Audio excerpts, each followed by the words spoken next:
احد کے کان ناک وغیرہ سے ہار بنائے تھے اپنے لیے وہاں کی عورتیں، جو قافلے کے ساتھ عورتیں آئی تھی، شہدائے احد کے ناک کان آنکھ وغیرہ یہ نکال کر، جسم کے اعضاء نکال کر انہوں نے اپنے لیے ہار بنا کر وہ لوگ گلے میں پہنے تھے۔ اتنی بے دردی کا مظاہرہ شہدائے احد کی نعشوں کے ساتھ کیا گیا۔ اسی لیے ہندا کو تاریخ نگاروں نے جگر خوار یعنی جگر کھانے والی کے لقب سے یاد کیا ہے کہ یہ حضرت امیر حمزہ رضی اللہ تعالی عنہ کا انہوں نے جگر کھایا تھا۔ اس کے بعد میں اللہ تعالیٰ نے ان کو اسلام کی توفیق دی۔ ابو سفیان بھی مسلمان ہوئے، ہندا بھی مسلمان ہوئی فتح مکہ کے بعد 8 ہجری میں، یہ 3 ہجری کا واقعہ ہے۔ اس کے بعد مورخین نے یہاں پر جنگ احد میں عورتوں کا جو مجاہدہ نے کردار تھا اس کے بارے میں لکھا ہے کہ حضرت بی بی عائشہ رضی اللہ تعالیٰ عنہ اور بی بی ام سلیم رضی اللہ تعالیٰ عنہ، یہ دونوں خواتین جو تھی بہت مستعدی کے ساتھ مشکیزیں بھر بھر کر پانی لاتی، اور شہداء کو اور جو جنگ میں حصہ لے رہے ہیں ان کو، یہ خصوصاً زخمیوں کو یہ لوگ پانی پلایا کرتے تھے۔ اسی طرح حضرت ابو سعید خدری رضی اللہ تعالیٰ عنہ کی والدہ کا نام آتا ہے حضرت بی بی ام سلیت رضی اللہ تعالیٰ عنہ، یہ بھی مجاہدین وغیرہ کو پانی پلانے کے کام پر مامور تھی۔ انہی خواتین میں سے ایک حضرت بی بی ام عمارہ رضی اللہ عنہ، جن کا نام نصیبہ بھی روایتوں میں آیا ہے، یہ اپنے شوہر حضرت زید بن عاصم اور اپنے 2 فرزندوں حضرت عمارہ اور حضرت عبداللہ رضی اللہ تعالیٰ عنہ کو یہ میدان میں ساتھ لے کر آئی تھی۔ یہ پہلے مجاہدین کو پانی پلانے کا کام کرتی تھی، لیکن جب دیکھا کہ نبی پاک علیہ الصلوۃ والسلام پر کفار یلغار کر رہے ہیں، کفار ٹوٹ پڑے ہیں نبی پاک علیہ الصلوۃ والسلام پر، تو انہوں نے کیا کیا، اپنا مشکیزہ وغیرہ پھینک دیا اور ایک خنجر لے کر کفار کے مقابلے میں سینہ سپر ہو گئی، کفار سے لڑنے لگی کہ میں لڑتی لڑتی ماری جاؤں لیکن نبی پاک علیہ الصلوۃ والسلام کو تکلیف نہ ہو۔ یہ کفار کے مقابلے میں آ گئی، چنانچہ ایک کافر نے ان پر تیز وار بھی کیا، جس کی وجہ سے ان کے گردن پر تیز زخم لگا، اور روایت میں آتا ہے کہ ان کی گردن میں گڑھا پڑ گیا تھا، اتنا تیز وار کیا گیا۔ لیکن اس کے باوجود بھی حضرت ام عمارہ رضی اللہ تعالی عنہ آگے بڑھ کر میدان میں جاتی گئی اور وہاں پر ان کے واروں کو روکتی گئی۔ ابن قمیہ کے شانے پر زوردار تلوار ماری، اور لیکن وہ حضرت ام عمارہ رضی اللہ تعالیٰ عنہ نے ابن قمیہ، جو حضور پاک علیہ الصلوۃ والسلام کو جس نے زخم لگائے تھے، اس پر بڑی زور کی تلوار بھی ماری، وار کیا، لیکن وہ جو ہے زرہ وغیرہ پہنا ہوا تھا اس لیے بچ گیا۔ حضرت بی بی عمارہ رضی اللہ تعالیٰ عنہ کے فرزند حضرت عبداللہ رضی اللہ تعالیٰ عنہ کہتے ہیں کہ مجھے ایک کافر نے زخمی کر دیا اور میرے زخم سے خون بند نہیں ہوتا تھا۔ حضرت ام عمارہ میری والدہ نے فوراً کپڑا پھاڑا اور زخم کو باندھ کر کہا کہ اے بیٹے اٹھ جاؤ اور جنگ میں جاؤ، پھر سے جہاد میں مشغول ہو جاؤ۔ بیٹا ہے سامنے، زخموں سے چور ہے، لیکن وہ کہتی ہیں کہ یہ وقت ماں کی محبت دکھانے کا نہیں ہے، بلکہ یہاں پر غالب رسول پاک علیہ الصلوۃ والسلام کی محبت آئے گی۔ انہوں نے کہا کہ جاؤ میدان جنگ میں اور نبی پاک علیہ الصلوۃ والسلام کے دفاع کے لیے کام کرو۔ اتفاق سے وہی کافر جنہوں نے ان کے بیٹے کو زخمی کیا تھا، وہ نبی پاک علیہ الصلوۃ والسلام کے سامنے آیا، تو حضرت نبی پاک علیہ الصلوۃ والسلام نے بی بی ام عمارہ کو پکارا اور کہا کہ اے ام عمارہ دیکھ، یہ تیرے بیٹے کو زخمی کرنے والا کافر ہے۔ تو حضرت یہ سنتے ہی حضرت ام عمارہ رضی اللہ تعالیٰ نے جھپٹ کر اس کافر کی ٹانگ پر اتنی زور سے تلوار مارا کہ وہ اس کی ٹانگ زخمی ہو گئی، وہ گرا تو پھر اٹھ نہیں سکا، گھسیٹتے ہوئے وہ میدان جنگ سے بھاگنے لگا۔ ایسا زور کا وار انہوں نے کیا۔ یہ منظر بھی دیکھ کر نبی پاک علیہ الصلوۃ والسلام فرمائے اور مسکرائے اور فرمایا کہ خدا کا شکر ادا کر اے ام عمارہ کہ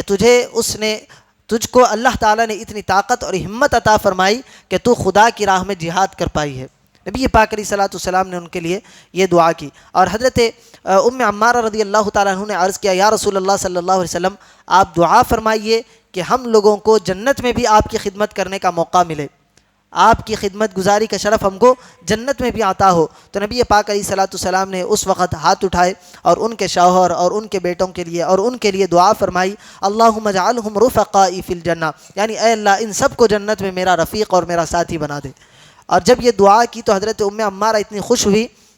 اس کے بعد روایتوں میں آتا ہے کہ جب تک یہ زندہ رہی، بڑے شوق کے ساتھ، جذبے کے ساتھ، علانیہ طور پر لوگوں کے سامنے خوشی کے ساتھ یہ کہا کرتی تھی کہ رسول اللہ نے میرے لیے دعا کی اور کہا کہ میں رسول پاک علیہ الصلوۃ والسلام کے ساتھ جنت میں ان کی ساتھی بنوں گی۔ یہ جوش اور جذبے کے ساتھ وہ کہا کرتی تھی اور فرمایا کرتی تھی کہ اب یہ جب جو نبی پاک علیہ الصلوۃ والسلام نے مجھ کو خوشخبری دے دی ہے، اس کے بعد دنیا کی کوئی مصیبت آ جائے میرے لیے کوئی معنی نہیں رکھتی، سب کی سب چھوٹی ہے، یہ خوشی میرے لیے سب سے زیادہ بڑی ہے۔ اس کے بعد حضرت صفیہ رضی اللہ تعالیٰ عنہ کا نام بھی آتا ہے۔ اس جنگ میں حضرت صفیہ جو تھی حضور کی پھوپھی تھی،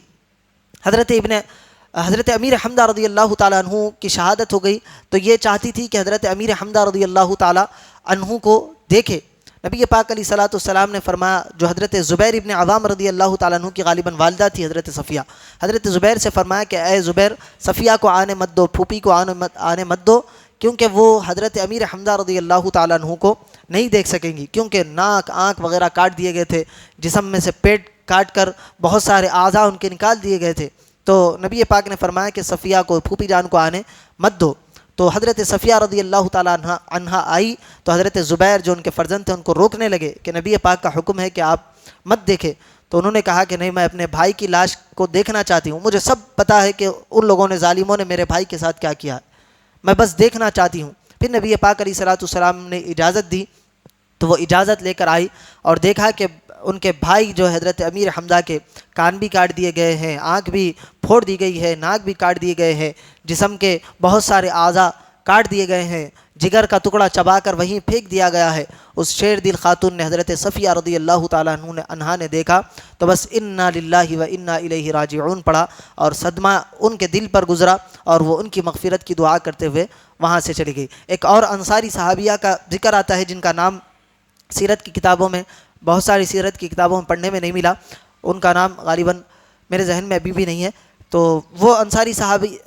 صحابیہ رضی اللہ تعالیٰ عنہ دوڑی جب یہ افواہ پھیل گئی کہ نبی پاک علیہ الصلوۃ والسلام شہید ہو گئے ہیں، تو وہ دوڑی جنگ احد، میدان احد کی طرف آئی۔ راستے میں ان کو ایک صحابی ملے اور فرمایا کہ تمہارے باپ کو شہید کر دیا گیا۔ انہوں نے کہا کہ باپ کے بارے میں بعد میں بات کرتے ہیں، پہلے رسول اللہ کے بارے میں بتاؤ۔ پھر وہ دوڑی میدان احد کے قریب ہونے لگی۔ ایک اور شخص راستے میں ملے اور کہا کہ تمہارے شوہر کو بھی شہید کر دیا گیا۔ انہوں نے کہا کہ شوہر بعد میں دیکھیں گے، پہلے رسول اللہ کے بارے میں بتاؤ۔ پھر آگے بڑھی تو انہوں نے ان سے کہا گیا کہ تمہارے بیٹے کو بھی شہید کر دیا گیا۔ انہوں نے کہا کہ بیٹے کا دکھ درد غم بعد میں، پہلے رسول اللہ کے بارے میں بتاؤ۔ وہ آگے بڑھی تو لوگوں نے ان کو کہا کہ رسول پاک علیہ الصلوۃ والسلام صحیح اور سلامت ہے، بس کچھ ان کو زخم آئے ہے۔ تو انہوں نے کہا کہ میں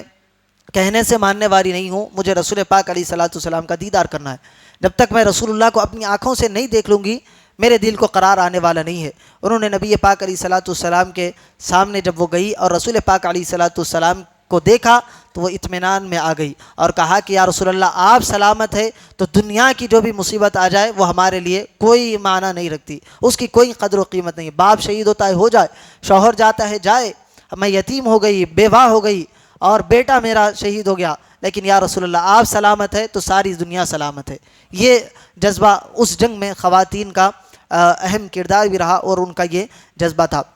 اب یہ جنگ اپنے اختتامی مراحل کو پہنچی، 70 کے قریب صحابہ کرام رضی اللہ تعالیٰ عنہم اجمعین اس جنگ میں شہید ہوئے، جن میں سے 4 مہاجرین میں سے تھے اور 66 جو ہے انصار صحابہ تھے، اور اس کے مقابل میں 30 کافروں کی طرف سے بھی نہایت ذلیل و رسوا ہو کر لوگ جہنم میں پہنچے تھے۔ مگر مسلمانوں کی مفلسی کا یہ عالم تھا کہ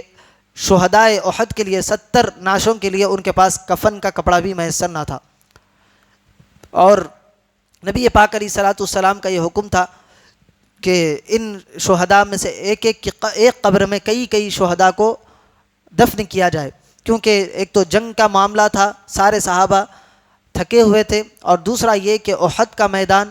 پورے پتھریلی زمین سے بھرا ہوا ہے، وہاں پر کھودنا بہت ڈیفیکلٹ۔ تو نبی پاک علیہ الصلوۃ والسلام نے فرمایا کہ جتنی قبریں کھودتی ہے کھود جائے، اس کے بعد ہم ایک قبر میں صحابہ کرام کو رضی اللہ تعالیٰ اجمعین کو دفنائیں گے۔ اور دفنانے میں یہ معاملہ تھا کہ سب سے پہلے نبی پاک علیہ الصلوۃ والسلام پوچھا کرتے تھے کہ کس کو قرآن زیادہ یاد تھا، جس کو زیادہ قرآن یاد ہوتا سب سے پہلے اس کو دفنایا جاتا، پھر اس کے بعد اس سے کم قرآن کے حافظ کو، اس سے کم قرآن کے حافظ کو۔ اسی طرح روایتوں میں آتا ہے کہ بعض قبروں میں 2، بعض میں 3، بعض میں 5 صحابہ کرام کو بھی ایک قبر میں ان کی تدفین کی گئی۔ اور جو کفن کا معاملہ تھا، کئی صحابہ کرام کے جسم پر کفن میسر نہیں تھا۔ حضرت مصعب بن عمیر رضی اللہ تعالیٰ عنہ جو اس جنگ کے علم بردار تھے، یہ حضرت مصعب بن عمیر، غالباً میں نے ابتدا میں بھی آپ سے کہا ہوگا کہ حضرت مصعب بن عمیر کا معاملہ یہ تھا، مکے کے سب سے رئیس لوگوں میں شمار ہوا کرتے تھے، فیشن ٹرینڈ حضرت مصعب بن عمیر رضی اللہ تعالیٰ عنہ سے چلا کرتا تھا. جس طرح آج کل ہمارے نوجوان ہیں کسی بھی ہیرو کو دیکھ لیتے تھے اس کو فالو کرتے ہیں, تو حضرت مصعب بن عمیر رضی اللہ تعالیٰ عنہ کو دیکھ کر مکے کے نوجوان فیشن کو فالو کیا کرتے تھے. حضرت عمیر کی سواری سب سے شاندار سواری, حضرت عمیر کے کپڑے سب سے شاندار کپڑے, حضرت عمیر جو خوشبو کا استعمال کیا کرتے تھے سب سے شاندار خوشبو. اس راستے سے گزر جاتے تو لوگوں کو پتہ چل جاتا تھا کہ یہاں سے ابھی مصعب بن عمیر گزرے ہیں. وہ مصعب بن عمیر ویسی آرائشوں میں رہنے والے, جب اسلام قبول کیے تو ان کے والدین نے ان کو اپنے گھر سے نکال دیا, جائیداد سے بے دخل کر دیا. نبی پاک نے ان کو مکے سے مدینہ منورہ کا والی بنا کر وہاں پر تبلیغ کرنے کے لیے بھیج دیا. وہاں مدینے میں رہنے لگے اور ایسا معاملہ تھا کہ ٹاٹ کے کپڑے پہن کر وہ اپنی زندگی کو گزارا کرتے تھے. جب ان کی وفات ہوئی, شہید ہوئے, تو معاملہ یہ ہوا کہ کفن کا اتنا کپڑا ان کو میسر آیا کہ چہرے پر کفن اڑاتے تو پاؤں دکھنے لگتے, کفن کو پاؤں کی طرف کھینچا جاتا تو چہرہ دکھنے لگتا. نبی پاک علیہ الصلوۃ والسلام کے پاس آئے صحابہ کرام اور آ کر کہا کہ یہ معاملہ ہے مصعب بن عمیر کا. تو نبی پاک نے فرمایا کہ ٹھیک ہے, مصعب کے چہرے پر کفن اڑا دو اور قدموں پر اصغر نامی گھاس لے کر ڈال دو اور ان کی تدفین کر دو. تو ایسے مشکل حالات بھی صحابہ کرام نے دیکھے, لیکن اس کے باوجود بھی ان کا صبر تھا, استقامت تھا, جو نبی پاک علیہ الصلوۃ والسلام کے ساتھ وہ رہے. اس کے بعد نبی پاک علیہ الصلوۃ والسلام جب یہ احد میں صحابہ کرام کی تدفین ہو گئی, اس کے بعد نبی پاک علیہ الصلوۃ والسلام کا ہر سال یہ معمول تھا کہ نبی پاک علیہ الصلوۃ والسلام میدان احد میں اپنے صحابہ کے ساتھ جاتے, وہاں پر قرآن کی تلاوت کرتے اور ان لوگوں کے لیے مغفرت کی دعا کرتے. نبی پاک جب تک زندہ رہے, یہ واقعہ احد کے بعد نبی پاک ہر سال معمول کے مطابق جنگ میدان احد پر جاتے اور وہاں قبور کی زیارت کرتے. اس کے بعد حضرت ابو بکر صدیق رضی اللہ تعالیٰ عنہ کا دور آیا. حضرت ابو بکر بھی نبی پاک علیہ الصلوۃ والسلام کی سنت پر عمل کرتے ہوئے وہاں پر میدان احد کو جاتے, قبور کی زیارت کرتے. حضرت عمر کا دور آیا, حضرت عمر رضی اللہ تعالیٰ عنہ بھی میدان احد کو جاتے, وہاں زیارت کرتے. حضرت عثمان کا دور آیا, حضرت عثمان کا بھی یہی معمول رہا. حضرت علی مرتضیٰ, کیونکہ حضرت علی نے اپنا تخت خلافت کہیں کسی اور مقام پر رکھا تھا, مدینے کو انہوں نے اپنا ایریا نہیں بنایا تھا, تو وہ ان کے بارے میں روایتیں نہیں ملتی ہے. لیکن یہ تینوں صحابہ کرام کا, جلیل القدر صحابہ کرام کا معمول یہ رہا کہ وہ نبی پاک علیہ الصلوۃ والسلام کی سنت پر عمل کرتے ہوئے ہر سال معمول کے مطابق جن ایام میں نبی پاک علیہ الصلوۃ والسلام شہداء احد کی زیارت کو جایا کرتے تھے, یہ تمام صحابہ کرام بھی نبی پاک کی سنت پر عمل کرتے ہوئے ان کی قبور کی زیارت کرنے کے لیے جاتے تھے. تو یہاں سے ہم کو اس بات کا پتہ چلتا ہے کہ قبور کی زیارت کرنا نبی پاک علیہ الصلوۃ والسلام کی سنت ہے, اور ہر سال عرس کے موقع پر اولیاء کرام کے پاس بھی جانا اس روایت سے ثابت ہوتا ہے, کیونکہ ہر سال نبی پاک علیہ الصلوۃ والسلام کا معمول یہ رہا ہے. نبی پاک علیہ الصلوۃ والسلام فرماتے ہیں کہ وہاں پر شہداء احد کی قبروں پر ایک مرتبہ رسول پاک علیہ الصلوۃ والسلام تشریف لے گئے اور فرمایا کہ یا اللہ, تیرا رسول گواہ ہے کہ اس جماعت نے یعنی ان شہداء نے تیری رضا کی طلب میں جان دی ہے. پھر نبی پاک نے یہ ارشاد فرمایا کہ قیامت تک جو مسلمان بھی ان شہیدوں کی قبروں کی زیارت کے لیے آئیں گے اور ان کو سلام کریں گے تو یہ شہداء ان کے سلام کا جواب بھی دیں گے. یہ نبی پاک نے فرما دیا کہ یہ احد کی زیارت کے لیے جاؤ اور ان پر سلام عرض کرو, اور جو ان کو سلام عرض کرے گا وہ شہداء ان کو جواب بھی دیں گے. حضرت فاطمہ خزائیہ رضی اللہ تعالیٰ عنہ کا واقعہ مدارج النبوہ کتاب میں ذکر کرتے ہیں کہ وہ ایک دن میدان احد سے گزر رہی تھی. جاتے جاتے حضرت حمزہ رضی اللہ تعالیٰ عنہ کے قبر کے پاس پہنچ کر انہوں نے کہا کہ السلام علیک یا عم رسول اللہ, اے رسول اللہ کے چچا آپ پر سلام ہو. تو حضرت فاطمہ خزائیہ فرماتی ہے کہ میرے کانوں نے یہ آواز سنی کہ حضرت امیر حمزہ رضی اللہ تعالیٰ عنہ کی قبر مبارک سے آواز آئی وعلیک السلام ورحمۃ اللہ وبرکاتہ, کہ حضرت امیر حمزہ قبر سے سلام کا جواب دے رہے ہیں. تو یہ شہداء کرام کے بارے میں تو آتا ہے کہ شہداء کی ابدی حیات ہے,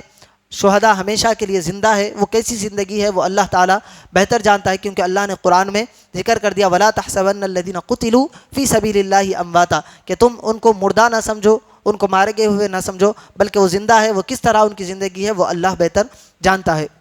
روایت میں آتا ہے کہ یہ واقعے کے 46 برس کے بعد مدینہ منورہ میں بارش وغیرہ ہوئی, اس کی وجہ سے کچھ صحابہ کرام کی قبریں کھل گئی تو دیکھا کہ بدن صحیح و سالم ہے اور ایسا لگ رہا ہے کہ ابھی ابھی تدفین کی گئی. کچھ صحابہ کرام کو دیکھا گیا کہ وہ اپنے زخموں پر ہاتھ رکھے ہوئے ہیں,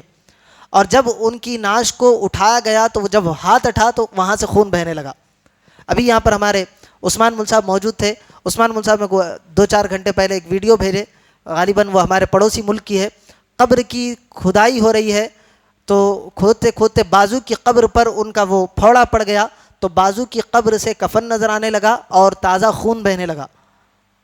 کئی سال پرانی وہ قبر ہے. تو اس بات سے اندازہ ہوتا ہے کہ جو اللہ کے نیک اور مقرب بندے ہیں، اللہ تعالیٰ ان کو کیسی نعمتیں، کیسی زندگی عطا فرماتا ہے. یہ تو پھر صحابہ کرام کا معاملہ ہے. ہم دیکھ رہے ہیں کہ اس دور میں مرنے والے جو اللہ کے نیک اور مقرب بندے ہوتے ہیں وہ مرتے بھی ہیں تو اللہ تعالیٰ ان کے لیے ایسی نعمتوں کو پیدا فرما دیتا ہے.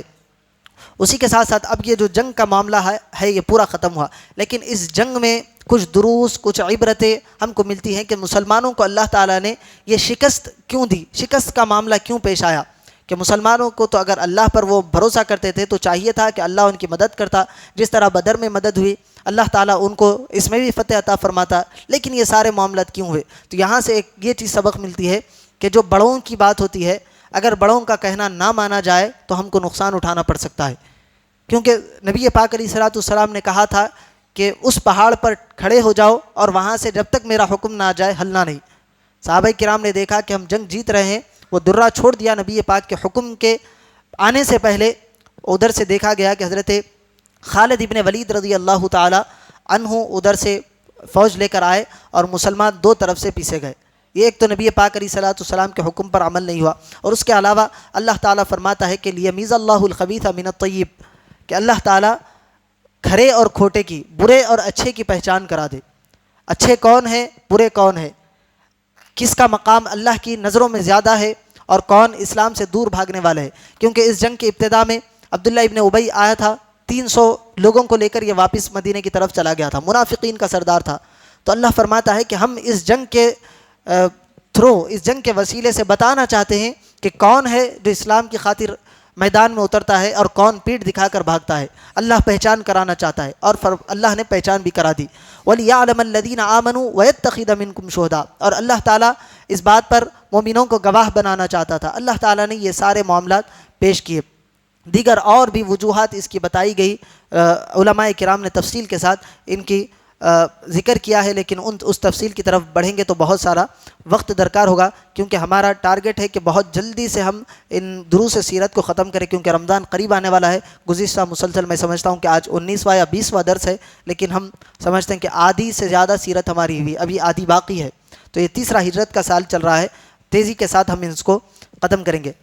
نبی پاک علیہ السلام کے اسی ہجرت کے تیسرے سال میں ایک کعب بن اشرف نامی یہودی تھا، وہ بہت دولت مند تھا. اس نے کیا کیا کہ بدر میں جب کفار قریش مارے گئے تو یہ مدینے میں تھا، اور مدینے کے یہودیوں سے پہلے معاہدہ ہو گیا تھا کہ آپ لوگ باہر والوں کی مدد نہیں کریں گے، ہم آپ لوگوں کو اجازت دیں گے کہ آپ کھل کر اپنی عبادت کریں، ہمارا اور آپ کا دین کا کوئی لینا دینا نہیں ہوگا. آپ کی عبادت آپ کی رہے گی، ہماری عبادت ہماری رہے گی، لیکن ہم پر کوئی مصیبت آئے گی تو آپ ہمارے ساتھ کھڑے ہوں گے، اور آپ پر کوئی مصیبت آئے گی تو ہم آپ کے ساتھ کھڑے ہوں گے، دشمنوں کا ہم ساتھ نہیں دیں گے. یہ معاہدہ طے پایا تھا. لیکن یہ کعب بن اشرف نے کیا کیا، یہ مکے کو گیا اور جا کر مسلمانوں کو اس احد کی جنگ کے لیے ابھارا تھا اس نے، اور اس نے ابو سفیان وغیرہ کو مکے کعبۃ اللہ کے حرم کے حدود میں لے جا کر اس نے کہا کہ تم لوگ بدلہ لینے کے لیے آؤ، ہم سے جو بن سکتا ہے ہم تمہاری مدد کریں گے. تو یہ کعب بن اشرف نے اس معاہدے کی خلاف ورزی کی تھی. تو نبی پاک علیہ السلام کی یہاں پر جان کو خطرہ لاحق ہو گیا تھا کہ اب کوئی بھی کہیں بھی اٹھ کر نبی پاک علیہ السلام کو کہیں تکلیف میں نہ ڈال دے. تو نبی پاک علیہ السلام نے فرمایا کہ کون ہے جو اس کا مقابلہ کرے. تو نبی پاک علیہ السلام کے حکم پر حضرت محمد بن مسلمہ، حضرت ابو نائلہ اور حضرت عباد بن بشر اور حضرت حارث بن اوس اور دیگر صحابہ کرام، کچھ نام آتے ہیں، وہ رات میں کعب بن اشرف کے مکان پر گئے اور اس کے قلعے کی پھاٹک پر اس کو قتل کیا، اور صبح کو نبی پاک علیہ السلام کے بارگاہ میں اس کا سر لا کر ڈال دیا. ایسا جذبہ بھی صحابہ کرام رضی اللہ تعالی عنہ نے دکھایا. حضرت حارث بن اوس رضی اللہ تعالیٰ عنہ کو اس واقعے میں کسی ایک کی تلوار لگ گئی اور حضرت حارث رضی اللہ تعالیٰ عنہ اس تلوار کی نوک سے زخمی ہو گئے. تو صحابہ کرام ان کو کندھوں پر اٹھا کر نبی پاک علیہ السلام کے پاس لے کر آئے. تو نبی پاک نے اپنا لعاب دہن ان کے زخم پر لگایا تو اسی وقت ان کو شفائے کاملہ حاصل ہو گئی. یہ نبی پاک علیہ السلام کے تھوک کا، لعاب دہن کا کمال تھا. نبی پاک علیہ السلام کو ایک مرتبہ یہ اطلاع ملی ہجرت کے تیسرے ہی سال میں کہ نجد کے طائف کے لوگ ایک لشکر تیار کر کے مدینے پر حملہ کرنے والے ہیں، تو نبی پاک علیہ الصلوۃ والسلام نے 400 صحابہ کرام کی فوج کو تیار کیا اور فرمایا کہ ان کے مقابلے کے لیے جاؤ۔ تو جب ان لوگوں کو خبر ملی کہ صحابہ کرام رضی اللہ تعالیٰ عنہ میدان میں اتر چکے ہیں، تو وہ لوگ راستے میں سے اپنے سامان کو چھوڑتے ہوئے وہ بھاگ نکلے، اور کچھ لوگ گرفتار ہو گئے تھے، تو ان لوگوں نے فوراً ہی کلمہ پڑھ کر اسلام قبول کر لیا۔ اور نبی پاک علیہ الصلوۃ والسلام اس واقعے میں، یہ غزوہ غطفان کا واقعہ ہے، خود نبی پاک علیہ الصلوۃ والسلام اس جنگ میں شریک تھے۔ نبی پاک علیہ الصلوۃ والسلام کا معمول یہ ہوتا تھا کہ کہیں بھی جنگ کے لیے جاتے تو کچھ دنوں کے لیے وہاں توقف کرتے، تو وہیں پر نبی پاک علیہ الصلوۃ والسلام رہ رہے تھے۔ ان دنوں میں وہاں پر بارش ہوئی، تو نبی پاک علیہ الصلوۃ والسلام ایک درخت کے نیچے لیٹ گئے اور اپنے کپڑوں کو سکھانے لگے۔ ایک شخص تھا جس کا نام دعشور آتا ہے، وہ نبی پاک علیہ الصلوۃ والسلام کے قریب آ گیا، اچانک آ کر تلوار ہاتھ میں لی اور کہا کہ نبی پاک علیہ الصلوۃ والسلام سے پوچھنے لگا کہ اب کون ہے جو آپ کو بچائے گا؟ نبی پاک علیہ الصلوۃ والسلام نے فرمایا کہ اللہ، میرا اللہ مجھ کو بچائے گا۔ اب یہ کہہ رہے تھے کہ اچانک لوگوں نے دیکھا کہ اچھل کر وہ زمین سے بہت دور جا گرا۔ نبی پاک فرماتے ہیں کہ جبریل تھے اور آئے حضرت جبرائیل اور اس کے سینے پر ایسا زور کا پنجہ مارا کہ وہ اچھل کر کئی دور تک جا گرا۔ وہ اچھل کر گرا، اس کے ہاتھ کی تلوار وہیں گر گئی۔ نبی پاک علیہ الصلوۃ والسلام فوراً اٹھے، لیٹے ہوئے تھے نبی پاک علیہ الصلوۃ والسلام، اٹھ کر آپ نے وہ تلوار اٹھا لی اور اٹھا کر اس کے گردن پر رکھی اور فرمایا کہ اب بتا تجھے مجھ سے کون بچائے گا؟ اب وہ پریشان ہوا کہ تلوار ایک ہی تھی میرے ہاتھ میں، لیکن اب وہ بھی مار سالڈ حضرت جبرائیل کا مار پڑا ہوگا تو کیا حالت ہوئی گی اس کی۔ پڑ گیا زمین پر، اب اٹھنے کی تاب نہیں ہے، نبی پاک کے ہاتھ میں تلوار ہے۔ اب کہنے لگا، نبی پاک فرمانے لگے کہ کون ہے جو تجھ کو میری تلوار سے بچائیں گے؟ تو اس نے کہا کہ اب بچنے کا کوئی سہارا نہیں ہے، لیکن اللہ تعالیٰ نے حضور کو رحمت للعالمین بنا کر اس دنیا میں جلوہ گر فرمایا تھا۔ نبی پاک علیہ الصلوۃ والسلام نے فرمایا کہ جا، میں نے تجھ کو معاف کیا کہہ کر آپ نے اس کی تلوار اس کو واپس کر دی۔ یہ جب اس نے معاملہ دیکھا، اخلاق نبوت کو اس نے دیکھا کہ نبی پاک علیہ الصلوۃ والسلام چاہتے تو میری گردن اڑا سکتے تھے، لیکن آپ نے مجھ کو معاف کر دیا۔ یہ رویہ نبی پاک کا دیکھ کر وہ فوراً کلمہ پڑھ کر مسلمان ہو گیا، اور پھر مسلمان ہی نہیں ہوا، جا کر اپنی قوم میں پھر اسلام کی تبلیغ بھی کرنے لگا۔ نبی پاک علیہ الصلوۃ والسلام کی یہ کچھ واقعات تھے جو ہجرت کے تیسرے سال کے اہم واقعات تھے۔ اس کے بعد نبی پاک علیہ الصلوۃ والسلام کے ہم واقعات کی طرف بڑھتے ہیں جو ہجرت کے چوتھے سال میں ہیں۔ کچھ واقعات کو ہم ذکر کر کے انشاءاللہ تعالیٰ اس کی تفصیل کو آگے درس کے لیے چھوڑ دیتے ہیں۔ نبی پاک علیہ الصلوۃ والسلام جب ہجرت کے چوتھے سال میں داخل ہوئے تو یہ جو ہجرت کا دوسرا سال تھا، مسلمان اس میں بڑے فاتح ہوئے تھے، بدر میں لڑے تھے تو کافروں کے حوصلے پست ہو گئے تھے۔ لیکن تیسری ہجری میں جو جنگ احد ہوا، اس میں بہت سارے مسلمان صحابہ کرام شہید ہوئے، تو مسلمانوں کا حوصلہ بھی کچھ کم نظر آیا، اور کافروں کو لگا کہ اب ہم پھر سے وار کر سکتے ہیں، تو کافر پھر سے شرارتیں کرنا شروع کر دیے۔ چوتھی ہجری میں اب پھر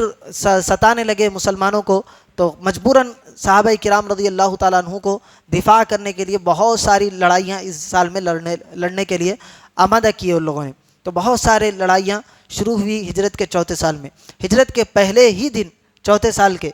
پہلے ہی دن سریہ ابو سلمہ کا واقعہ پیش آیا۔ نبی پاک علیہ الصلوۃ والسلام کو ایک شخص نے آ کر خبر پہنچائی کہ کچھ لوگ ہیں مدینے پر چڑھائی کرنے کے لیے، وہ نکل پڑے ہیں۔ تو نبی پاک علیہ الصلوۃ والسلام نے حضرت ابو سلمہ رضی اللہ تعالیٰ عنہ کو 150 مجاہدین کے ساتھ روانہ فرمایا، جس میں حضرت ابو صبرہ رضی اللہ عنہ اور حضرت ابو عبیدہ رضی اللہ تعالیٰ عنہ جیسے معزز مہاجرین اور انصار میں سے صحابہ کرام تھے۔ لیکن جب کفار کو پتہ چلا کہ مسلمانوں کا لشکر بھی ہمارا مقابلہ کرنے کے لیے آ رہا ہے، تو وہ لوگ پیٹ دکھاتے ہوئے وہ بھاگ نکلے، اور مسلمانوں کو اس سریے میں بہت ساری بکریاں وغیرہ مال غنیمت کے طور پر حاصل ہوئی۔ اسی طرح حضرت نبی پاک علیہ الصلوۃ والسلام کے اسی دور میں ہجرت کے چوتھے سال میں، اسی مہینے میں محرم ہی کے ابتدائی حصے میں ایک اور سریہ ہوا جو حضرت عبداللہ ابن انیس رضی اللہ تعالیٰ عنہ کے نام سے موسوم ہے۔ حضرت عبداللہ ابن انیس رضی اللہ تعالیٰ عنہ کو نبی پاک نے بلایا اور کہا کہ خالد بن سفیان یہ مدینے پر حملہ کرنے کے لیے فوج کو جمع کر رہا ہے۔ نبی پاک علیہ الصلوۃ والسلام نے کہا کہ آپ جائے اور خالد ابن سفیان کا سر کاٹ کر لائے۔ تو نبی پاک علیہ الصلوۃ والسلام کے حکم پر حضرت ابو حضرت عبداللہ ابن انیس رضی اللہ تعالیٰ عنہ گئے اور اس کا سر اڑا کر نبی پاک علیہ الصلوۃ والسلام کے قدموں میں لا کر ڈال دیا۔ جب نبی پاک علیہ الصلوۃ والسلام نے ان کی یہ جانبازی دیکھی، ان کی دلیری دیکھی اور ان کی بہادری دیکھی، تو نبی پاک علیہ الصلوۃ والسلام نے ان کو اپنا عصا، اپنی چھڑی عطا فرمائی اور فرمایا کہ تم اسی عصا کو لے کر جنت میں چہل قدمی کرو گے۔ تو یہ جب خوشخبری انہوں نے سنی تو عرض کیا یا رسول اللہ صلی اللہ علیہ وسلم، قیامت کے دن یہ مبارک عصا میرے پاس نشانی کے طور پر ہوگا، میں قیامت میں بھی یہ عصا لے کر اٹھوں گا اللہ تعالیٰ کی بارگاہ میں۔ چنانچہ انتقال سے پہلے انہوں نے وصیت کی کہ جب میرا انتقال ہو جائے تو میرے کفن میں یہ نبی پاک علیہ الصلوۃ والسلام کا عصا بھی رکھ دینا۔ اور اسی ہجرت کے پہلے ہی مہینے میں غالباً ایک سریہ رجیع ہوا، اس میں 10 مسلمان صحابہ کرام کی شہادت ہوئی، لیکن ایک مقام پر 7 کی ہوئی، الگ مقامات پر 3 الگ الگ صحابہ کرام کی شہادت ہوئی۔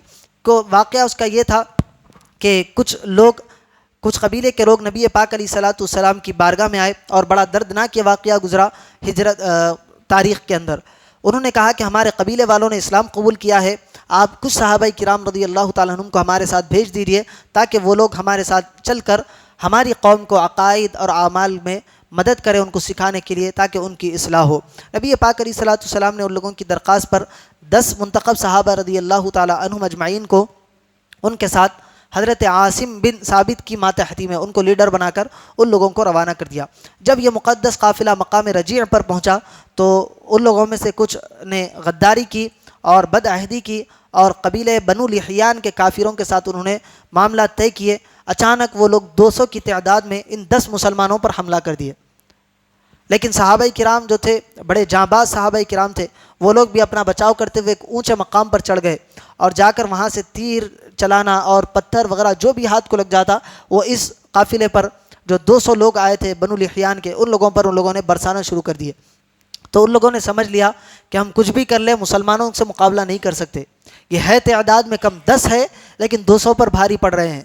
تو انہوں نے کہا کہ ہم ان کا مقابلہ نہیں کر سکتے۔ اب انہوں نے یہاں چال چلی۔ وہ کیا چال چلی؟ انہوں نے فرمایا کہ اے مسلمانوں، ہم تم لوگوں کو امان دیتے ہیں اور اپنی پناہ میں لیتے ہیں، تم لوگ اس ٹیلے سے اتر جاؤ۔ اور انہوں نے بعض صحابہ کرام جو تھے آگے والے معاملات کو سوچ رہے تھے، اس میں سے حضرت عاصم بن ثابت تھے جو لیڈر بنا کر بھیجے گئے تھے۔ انہوں نے فرمایا کہ ہم کسی کافر کی پناہ میں آنا نہیں چاہتے، ہم مقابلہ کریں گے۔ یہ کہہ کر انہوں نے اللہ سے دعا کی کہ یا اللہ ہمارا حال جو ہے اپنے رسول تک اس حال کو پہنچا دے، ان کو اس خبر پر مطلع فرما دے۔ یہ کہتے ہوئے آپ پہاڑ سے اترے اور جنگ لڑتے لڑتے اپنے 6 ساتھیوں کے ساتھ شہید ہو گئے۔ حضرت عاصم کے ساتھ 6 لوگ اور شہید ہوئے۔ 7 صحابہ کرام اس مقام رجیع پر پہنچ گئے، مقام رجیع پر وہ لوگ شہید ہو گئے۔ اب حضرت عاصم رضی اللہ تعالیٰ عنہ یہ جو صحابی تھے جنگ بدر میں انہوں نے بڑے بڑے کافروں کو قتل کیا تھا۔ تو کفار کو جب اس کا معاملہ پہنچا تو کفار نے کہا کہ جاؤ اور یہ معاملے کی تصدیق کر کے آؤ کہ حضرت عاصم شہید ہو گئے ہیں۔ اس لیے کچھ لوگوں کو انہوں نے روانہ کیا کہ حضرت عاصم کے شہادت کی خبر لے کر آؤ اور ان کے جسم کا کچھ حصہ کاٹ کر لاؤ تاکہ ہم کو اس بات کا یقین ہو جائے کہ یہ حضرت عاصم ہی ہے۔ جو کفار کی طرف سے کچھ لوگ آئے حضرت عاصم کے جسم کا حصہ کاٹنے کے لیے، تو انہوں نے دیکھا کہ جیسے ہی وہ حضرت عاصم کی لاش کے قریب ہوئے، یکایک اللہ تعالیٰ کی طرف سے شہد کی مکھیوں کا ایک جٹھا آیا اور حضرت عاصم رضی اللہ تعالیٰ عنہ کے پورے جسم کو انہوں نے گھیر لیا۔ کئی دیر تک یہ لوگ ٹھہرے رہے لیکن حضرت عاصم کے ہاتھ کو لاش نہیں لگا سکے۔ یہ حضرت عاصم رضی اللہ تعالیٰ عنہ کی شہادت کے بعد ان کی یہ کرامت ظاہر ہوئے کہ اچانک مکھیوں نے آ کر آپ کے سارے جسم کو گھیر لیا تھا تاکہ کفار مکہ ان کے جسم تک نہ پہنچ سکے اور وہ لوگ ناکام ہی وہاں سے واپس چلے گئے۔ ان 10 لوگوں میں 3 اشخاص بچ گئے تھے، حضرت خبیب اور حضرت زید بن دسنہ اور حضرت عبداللہ بن طارق رضی اللہ تعالیٰ عنہم۔ کفار کی پناہ پر اعتماد کر کے یہ لوگ نیچے اتر گئے تھے، کافروں کی باتوں میں آ کر اس پہاڑ سے نیچے اتر گئے تھے۔ تو ان لوگوں نے وہاں پر اپنی وعدہ خلافی کی، بدعہدی کی اور اپنی کمان کی تانتوں سے، جو کمان کی رسی ہوتی ہے تیر کمان کی، وہ رسیوں سے ان لوگوں کو باندھنا شروع کر دیا۔ حضرت عبداللہ ابن طارق رضی اللہ تعالیٰ عنہ نے دیکھا کہ حضرت خبیب اور حضرت زید کو باندھ دیا گیا ہے۔ انہوں نے کہا کہ میں اس طرح سے اپنے آپ کو لاچار تم لوگوں کے سامنے پیش نہیں کر سکتا، چنانچہ میرے لیے بہتر یہ ہے کہ جس طرح میرے 6-7 ساتھی شہید ہوئے ہیں میں بھی اسی طرح اللہ کی بارگاہ میں شہید ہو جاؤں۔ یہ کہہ کر انہوں نے تلوار نکالی اور لڑتے ہوئے وہیں پر شہید ہو گئے۔ لیکن حضرت خبیب اور حضرت زید رضی اللہ تعالیٰ عنہ ان کو پہلے کفار نے باندھ دیا تھا، تو اب یہ مجبور و لاچار تھے، وہ کھل نہیں پا رہے تھے، چنانچہ یہ لوگ مجبوری کے عالم میں ان لوگوں کے ساتھ چلے۔ ان لوگوں نے کیا کیا، یہ بنو لحیان والوں نے ان دونوں صحابہ کرام کو پکڑ کر مکہ کے بازار میں لے گئے اور لے جا کر ان کو مکے میں بیچنے لگے، کیونکہ اس وقت کا رواج تھا، پکڑے جاتے تھے تو غلام بنا کر بیچ دیا کرتے تھے۔ حضرت خبیب رضی اللہ تعالیٰ عنہ جنگ احد میں حارث بن عامر کو انہوں نے قتل کیا تھا، تو جب اس کے لڑکوں کو پتہ چلا کہ حضرت خبیب رضی اللہ تعالیٰ عنہ کو مارکیٹ میں بیچا جا رہا ہے، تو اس کے لڑکوں نے حارث بن عامر کے لڑکوں نے اس کو خرید لیا حضرت خبیب کو، اس ارادے سے کہ ان کو لے جائے اور ان کو قتل کر کے اپنے باپ کے خون کا بدلہ لے لے۔ اور حضرت زید بن دسنہ رضی اللہ تعالیٰ عنہ کو امیہ کے بیٹے صفوان نے قتل کرنے کے ارادے سے خرید لیا۔ حضرت خبیب رضی اللہ تعالیٰ عنہ کو کافروں نے چند دن قید میں رکھا، پھر حدود حرم کے باہر لے جا کر، کیونکہ حدود حرم کو اس وقت بھی معزز نگاہوں سے دیکھا جاتا تھا، وہاں پر لڑائی جھگڑا خون خرابہ نہیں ہوتا تھا، تو حرم کی حدود کے باہر لے جا کر ان کو سولی پر چڑھا کر قتل کرنے کا انہوں نے ارادہ بنا لیا۔ حضرت خبیب نے قاتلوں سے کہا کہ مجھے 2 رکعت نماز پڑھنے کی اجازت دو، انہوں نے اجازت دی۔ حضرت خبیب رضی اللہ تعالیٰ عنہ نے مختصر طور پر 2 رکعت نماز ادا کی اور فرمایا کہ اے کافرو، میرا دل تو یہی چاہتا تھا کہ میں بڑی لمبی دیر تک اللہ کی عبادت کرتا رہوں، لیکن کیونکہ یہ میری زندگی کی آخری نماز تھی، لیکن تمہارے دل میں یہ خیال نہ آئے کہ میں شہادت سے بچنے کے لیے نماز کو لمبی کر رہا ہوں، اسی لیے میں نے جلدی سے اپنی نماز کو ختم کر لیا، سوچ لو کہ میں موت سے ڈرنے والا نہیں ہوں۔ یہ کہنے کے بعد آپ کو سولی پر چڑھا دیا گیا، تو آپ نے اس وقت یہ اشعار پڑھے، فلست ابالی حین اقتل مسلما علی ای شق کان للہ مصرعا، جب میں مسلمان ہو کر قتل کیا جا رہا ہوں تو مجھے کوئی پرواہ نہیں کہ میں کس پہلو پر قتل کیا جا رہا ہوں، میں جنگ میں لڑتے لڑتے شہید ہو رہا ہوں یا مجھ کو سولی پر چڑھا دیا جا رہا ہے، میں بس اسلام کے لیے اپنی جان کو اللہ کی بارگاہ میں پیش کر رہا ہوں۔ وذالک فی ذات الالہ وان یشاء یبارک علی اوصال شلو ممزعی، یہ سب کچھ خدا کے لیے ہے، اگر وہ چاہے تو میرے کٹے پٹے جسم کے ٹکڑوں پر برکت نازل فرمائے۔ یہ دعا انہوں نے کی کہ اگر اللہ تعالیٰ مجھ چاہتا ہے تو میرے جسم کو کاٹنے کے بعد بھی اللہ تعالیٰ میرے جسم کو صحیح سلامت رکھ سکتا ہے۔ تو حارث بن عامر کے لڑکوں نے آپ کو قتل کیا، مگر اللہ تعالیٰ کی شان یہ دیکھے کہ یہی جنہوں نے قتل کیا حارث بن عامر کا یہ لڑکا اور اس کے ساتھ 2 بھائی بعد میں اسی دین اسلام کو قبول کر کے نبی پاک علیہ الصلوۃ والسلام کے ہاتھ پر انہوں نے بیعت بھی کی۔ اس کے بعد حضرت خبیب رضی اللہ تعالیٰ عنہ کی جو قبر تھی کہ ان کو سولی پر چڑھا دیا گیا ہے، اللہ تعالیٰ نے نبی پاک علیہ الصلوۃ والسلام کو اس قبر پر مطلع فرمایا۔ یہ نبی پاک علیہ الصلوۃ والسلام نے جب یہ قبر پہنچی تو آپ نے صحابہ کرام سے عرض کیا کہ جو شخص بھی خبیب کی لاش کو سولی سے اتار کر لے کر آئے گا، اللہ تعالیٰ اس کے لیے جنت کو واجب کر دے گا۔ جب یہ بشارت صحابہ کرام نے سنی تو حضرت زبیر ابن عوام اور حضرت مقداد بن اسود رضی اللہ تعالیٰ عنہ راتوں کو سفر کرتے، دن میں کہیں چھپ جاتے اور پہنچے مقام تنعیم پر، جہاں پر حضرت خبیب کو سولی پر چڑھایا گیا تھا۔ اس مقام پر پہنچ کر، اور اس مقام پر ایسا بھی نہیں تھا کہ حضرت خبیب صرف سولی پر چڑھے ہوئے ہیں، 40 دن تک ان کی لاش لٹکتے رہی اور 40 لوگوں کا پہرا بھی تھا۔ رات کے اندھیرے میں گھپ گئے اور حضرت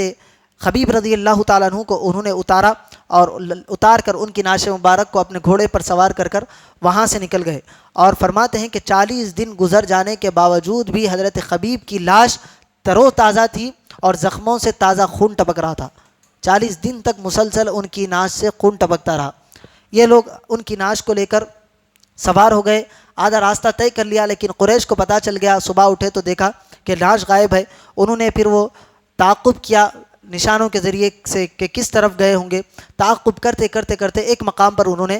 دیکھ لیا کہ حضرت زبیر اور حضرت مقداد رضی اللہ تعالیٰ عنہ بڑی تیزی کے ساتھ جا رہے ہیں، اور حضرت مقداد اور زبیر نے بھی دیکھ لیا کہ یہ قافلے والے ہمارا پیچھا کرتے کرتے بہت قریب تک آ گئے ہیں، تو انہوں نے کیا کیا، زمین پر اترے اور حضرت خبیب رضی اللہ تعالیٰ عنہ کی ناش کو زمین پر رکھے اور کہیں چھپنا چاہتے تھے، لیکن حضرت جیسے ہی انہوں نے ناش کو رکھا، اللہ تعالیٰ کی شان ظاہر ہوئی کہ اچانک زمین پھٹی اور حضرت خبیب رضی اللہ تعالیٰ عنہ کی ناش مبارک کو انہوں نے زمین کے اندر لے لیا، اور پھر زمین جس طرح پہلے تھی ویسے ہو گئی۔ جب انہوں نے یہ دیکھا کہ زمین نے حضرت خبیب کی ناش کو اندر لے لیا ہے تو یہ لوگ سوار ہو کر واپس آگے چلے گئے، اسی لیے ان کو بلیع الارض کہا جاتا ہے، جس کو زمین نے اندر نگل لیا حضرت خبیب کو۔ اس کے بعد یہ لوگوں کا انہوں نے تعاقب کیا اور حضرت مقداد اور حضرت زبیر کے پاس یہ لوگ پہنچے تو انہوں نے حضرت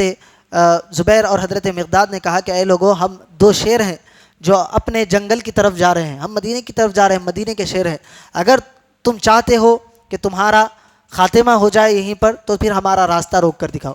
انہوں نے، وہ لوگ نعش کی تلاش کر رہے تھے، جب ان کو نظر نہیں آیا کہ ان کے پاس نعش ہے تو انہوں نے ان لوگوں کو جانے دیا۔ یہ سارا واقعہ پیش ہو گیا، یہ لوگ نبی پاک علیہ الصلوۃ والسلام کی بارگاہ میں پہنچے اور سارا یہ واقعہ سنایا تو حضرت جبرائیل علیہ السلام اللہ کے حکم سے نبی پاک کے پاس آئے اور آ کر فرمایا کہ آپ کے ان دونوں یاروں نے جو کارنامہ